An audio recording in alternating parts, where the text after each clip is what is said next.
நம்ம கால்ல போடுற சிம்பிள் ஸ்லிப்பர்ஸ்க்கு கூட ஒரு வேற லெவல் ஹிஸ்டரி இருக்கு. பழைய காலத்துல ஸ்லிப்பர்ஸ்ல லெஃப்ட் ரைட்னு எதுவுமே இல்ல. ரெண்டு காலுக்குமே ஒரே மாதிரி டிசைன் பண்ணப்பட்டிருக்கும். இந்தியாவில ஏன்ஷியன்ட் டைம்ல படுகா என்ற மரத்தாலான ஸ்லிப்பர் தான் ஃபேமஸ் ஸ்ட்ராப் இல்லாமலே டோ கிரிப்ல கொஞ்சம் டைட்டா பிடிச்சிருக்கும்.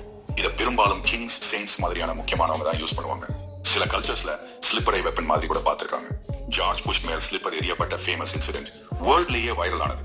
அதே நேரத்துல சில ஆப்பிரிக்க நாடுகள்ல வேஸ்ட் டயரை ரீசைக்கிள் பண்ணி ஸ்லிப்பர் மேனுஃபேக்சர் பண்றாங்க. இது நார்மல் ஸ்லிப்பர் இல்ல ப்ரோ. இது ஒரே ஸ்லிப்பரை 5 வருஷம் கண்டினியூஸா யூஸ் பண்ணலாம்னு சாலிட் டியூரபிலிட்டியும் கொடுக்குது. பிரேசில் ஸ்லிப்பர் எக்ஸ்போர்ட்ல வேர்ல்ட் நம்பர் 1. அவங்க ஹவையானஸ் பிராண்ட் மட்டும் நாளுக்கு மில்லியனுக்கு மேல ஸ்லிப்பர் செல் பண்ணுது. அதே போல சைனாவில் ஒரு ஸ்கூல்ல 1000 பேர் ஒரே நேரத்துல ஸ்லிப்பர் த்ரோ பண்ணி கின்னஸ் ரெக்கார்டையும் கிரியேட் பண்ணாங்க. இந்தியாவில் டெம்பிள்ஸ்ல ஸ்லிப்பர் ரிமூவ் பண்றது ஜஸ்ட் ஹேபிட் இல்ல, அது ரெஸ்பெக்ட், கிளீன்லினஸ் ரிஃப்ளெக்ட் பண்ற ஒரு கல்ச்சர். இப்போ ஸ்லிப்பர்ஸ்னா ஜஸ்ட் கம்ஃபர்ட் இல்ல, ஃபேஷன் கூட. Cartoon prints, glitter design, heels, LED slipper வரை எவல்யூஷன் ஆச்சு.